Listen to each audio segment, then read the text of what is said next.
Silakan untuk berikutnya kami mengundang Bapak Gibru untuk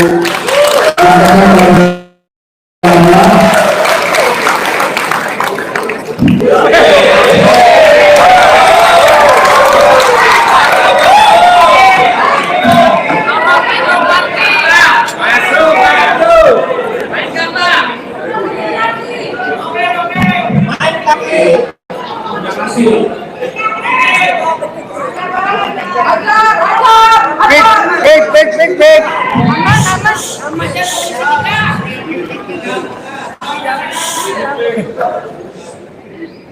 Problem bangsa ini banyak orang berebut bicara tapi nggak mau berebut berpikir.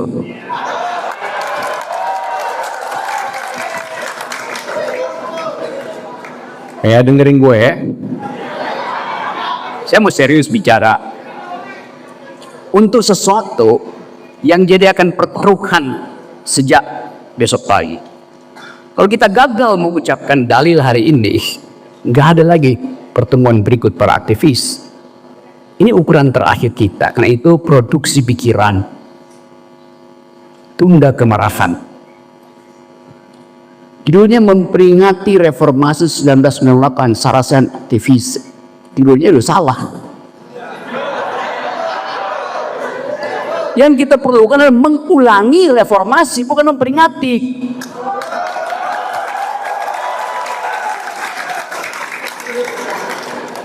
Aktivis tidak pernah memperingati kelakuannya sendiri, dia mengulangi kelakuannya.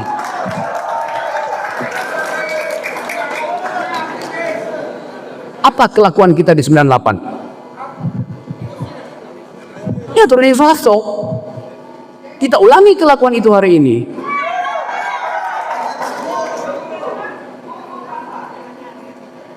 Ya, silakan sebutkan terbuka. Karena itu yang ada di benak kita sehingga ibu tadi marah. Ngapain ngomongin yang lalu? Kan harus ada posisi hari ini terhadap keadaan hari ini tuh. Pembandingnya ada di situ.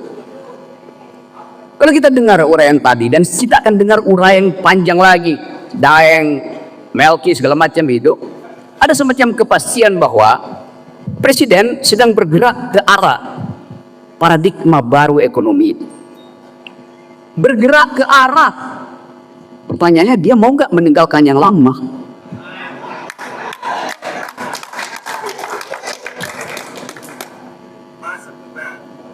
Robert menerangkan tentang there is no democracy without the right of nature.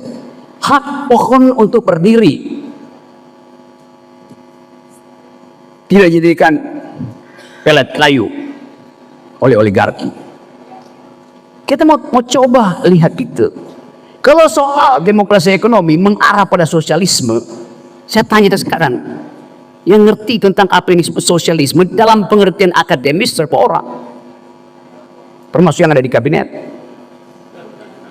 Kalau itu tidak ada, maka tugas presiden adalah mengganti mereka yang do not speak socialism. Kan itu yang namanya perubahan paradigma tuh. Kita mau coba lihat itu hari ini. Coba kita bayangkan, kita bicara reformasi, tapi sebetulnya kata itu kata yang paling lemah yang pernah kita buat dalam sejarah politik Indonesia tuh. Di awal 97, 98, kata yang muncul di kalangan gerakan mahasiswa dari LBH, ITB, UI, UKI, tempatnya Eli, ISN, walaupun dia bukan belajar sosiologi, tapi kata yang muncul adalah revolusi, bukan reformasi. Tapi pada waktu itu kita gugup untuk pakai kata itu, karena soal itu kata kiri. Memang kata kiri. Tapi kenapa Prabowo sekarang hidup buruh internasionale? Itu kata yang maha kiri hari ini. Tidak ada lagi yang perlu kita khawatir. Apa akibatnya kalau kita tidak berpikir maksimal? Kita inginkan revolusi, tapi kita takut bahkan mengucapkannya di 98. Kalau kita cari cara, kita pakai istilah reformasi total sebagai pengganti dari revolusi. Padahal sebetulnya mental kita ingin revolusi. Revolusi artinya perubahan kualitatif dari satu rejim ke rejim lain, kualitasnya berubah. Reformasi itu perubahan kuantitatif yang berubah susunan manusia, bukan alam pikiran yang berubah. Jadi kesalahan epistemik pertama kita di 98 adalah takut mengucapkan revolusi lalu mengganti kata yang lebih lembek, reformasi. Tapi supaya kelihatan radikal ditambahin reformasi total. Ngacoknya di situ. Bahkan tidak semua masih ke 98 mau pakai reformasi total. Teman-teman Fahri Hamzah curiga pada waktu itu, kami curiga ini juga mengarah pada revolusi karena kekiri-kirian. Lalu mereka pakai istilah reformasi damai. Kita lihat banner di kepala itu, revolusi reformasi total itu anak-anak KBU itu. Reformasi damai anak-anak PKS pada waktu itu. Yes, kami Yunto PKS. Saya mau terangkan genealogi itu yang menyebabkan kita ragu-ragu untuk menyebutkan bahwa kita harus dipimpin oleh satu ideologi, satu cara berpikir ideologis. Bahkan reformasi tidak berani diucapkan ketika udah dari reformasi, diubah reformasi jadi restorasi. Yang kicap doang restorasi. Itu Muslim ambil risiko itu. Jadi kita tidak pernah berpindah dari rejim ke rejim berikutnya. Kalau kita bilang tentang transformasi demokrasi, transformasi itu adalah gerak keluar dari otoriter masuk ke demokrasi. Aja dua langkah, gerak keluar dari baru gerak masuk ke, itu namanya transformasi. Yang kita lakukan sekarang, kita baru keluar dari takut masuk ke. Karena itu mesti ada koalisi. Yang isinya tukar tambah. Yang sebetulnya tidak diperlukan lagi ketika presiden terpilih. Dia bilang saya dikelola oleh rakyat. Koalisi itu cuma tiket saya. Saya mau ganti ideologi kabinet. Lalu ditanya, Golkar sosialisme apa tidak? PKS sosialistis apa tidak? PAN sosialis apa tidak? Jadi kalau Jokowi lagi. Kalau Prabowo menginginkan satu jenis transformasi baru, dia harus melengkapi infrastruktur politiknya dengan ideologi itu. Itu dasarnya kan? Ulang Kyoto Demokrat. Walaupun kalau saya tagih, apakah SBY menginginkan sosialisme? Belum tentu. Tapi pasti dia ingin yang diucapkan Pak Robert tadi, ada demokrasi baru yang menghargai lingkungan. Kan sekarang kita bicara soal itu.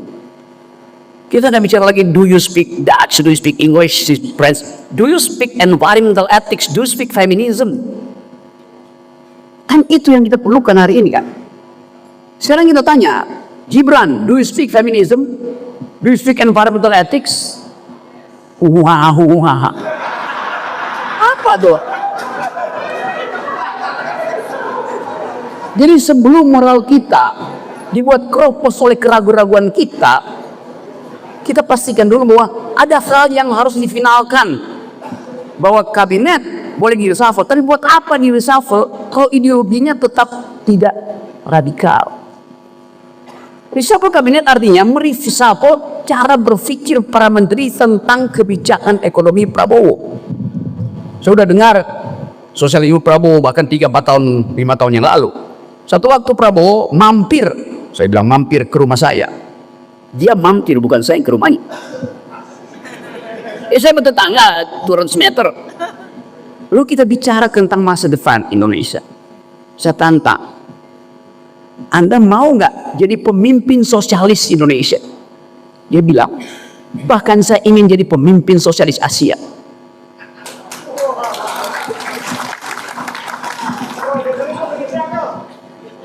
Kalau pohon-pohon pinus saya bisa merekam, Tanya pada si Pinus. Prabowo ucapkan itu dan saya dukung. Karena memang kita memerlukan jenis ekonomi baru. Yang baru 2 tahun lalu, baru tahun lalu mau kita praktekkan karena ada krisis global. Jadi kita bisa katakan, ya Prabowo visioner, dia mampu mendeteksi satu waktu akan terjadi perubahan cara berpikir. Yang disebutkan dengan bagus tadi Pak Robert, degrowth. Dan itu yang tune in dengan keadaan ekonomi dunia. Pendiri Davos, itu markas kapitalisme dunia, yang setiap tahun berunding tentang bagaimana kapitalisme dipertahankan melalui World Economic Forum itu, akhirnya sadar bahwa kalau terus ada growth, maka bumi ini rusak. Baru kira dari dulu 2 tahun lalu ia bicara begitu. Siapa pendirinya tuh? Klaus Schwab. Dia bicara begitu. Tokoh yang paling bertanggung jawab dan menginginkan dunia diatur oleh para kapitalis, akhirnya paham bahwa tidak mungkin pertumbuhan itu dimaksimalkan lagi. Daya dukung bumi selesai. Jadi soal-soal semacam ini mestinya dibicarakan di sidang kabinet. Apakah Sri Mulyani paham sosialisme? Pasti tidak. Saya berteman dengan Sri Mulyani. Tetapi dari segi cara berpikirnya pasti tidak. Siapa yang mau terangkan itu? Mereka yang pernah belajar secara akademis, secara metodologis tentang ide itu, bukan mereka yang sedang dengar retorika. Kiri. Jadi kiri. Ya kiri, tadi kelingking. Tidak ada kepalanya di situ. Jadi kita ingin ada suatu kesempatan hari ini untuk menerangkan pada publik bahwa ideologi yang kita tuntut, kita inginkan, kita ingin pastikan melalui kepemimpinan Prabowo adalah sosialisme in optima forma. Kiri siapa? Kiri PRD? Bukan. Kiri PRD berakibat komisaris. Nggak ada soal. Sebagai momentum awal. Tetapi harus dituntun presiden dengan ide itu. Karena itu harus ada reshuffle. Lumpuhkan kabinet, isi dengan energi baru. Itu dasarnya. Kan kita tidak mungkin minta menteri-menteri ini untuk bunuh diri, meninggalkan kabinet karena kepentingan modalnya udah dia pastikan harus diambil walaupun APBN makin kecil. Karena banyak menteri yang kecewa pada Prabowo kan, karena nggak bisa merampok APBN lagi, diefisiensikan. Ini momentum pada presiden untuk memulai era baru. Ada Pak Dr. Hariman. Di dalam ilmu kedokteran, kalau satu sel rusak, maka sel itu oleh kekuatan naturalnya dia, atau kalau kita percaya Tuhan, oleh perintah Tuhan, dia akan bunuh diri sel itu supaya nggak merusak sel lain. Namanya apa Pak Hariman? Apoptosi, benar nggak? Anggut-anggut. Benar. Kalau sel gagal apoptosi, gagal bunuh diri, dia akan metastasi, merusak sel yang lain. Jadi mesti diamputasi supaya dia tidak metastasi. 3-4 menteri yang kawan kita gagal bunuh diri dan gak mau bunuh diri, kendati udah dipanggil kejaksaan. Kita dorong dia buat apoptosi. Kan itu memalukan gerakan reformasi. Mereka yang dari awal ingin menuntun reformasi dengan masuk ke dalam kabinet, akhirnya menjadi calok di situ. Itu serius saya mau terangkan ini. Jadi sekali lagi ada kesempatan bagi kita untuk mengulangi energi reformasi. Kita ingin bukan memperingati reformasi, mengulangi reformasi. Kelakuan kita mesti tiba di situ. Jadi sekali lagi, kesempatan ini kita pakai justru untuk menghukum diri kita sendiri yang gagal apoptosi. Selebihnya adalah jumlah energi yang kita kumpulkan di ruangan ini nggak ada gunanya kalau tidak dituntun dengan energi ideologis. Jadi saya tenang, walaupun biar kita mau lihat impact dari serasian ini 2 minggu ke depan apa. Kalau serasian ini Haris Moti tidak berani bicara dengan presiden bahwa hasil selesai adalah minta reshuffle dan isi kabinet dengan kaum sosialis. Gunanya. Jadi sebelum beban ini tiba pada Haris Moti, kita selesaikan di sini kok. Ada kesepakatan untuk menghukum mereka yang tak mampu berpikir sesuai dengan kapasitas berpikir presiden. Saya ucapkan itu dari sini. Inilah sesuatu yang bisa kita bawa pulang, bikin apain di semua media bahasa bahwa hanya dengan mengubah cara berpikir kabinet dimungkinkan kita menemukan kembali Indonesia yang sosialistis. Terima kasih.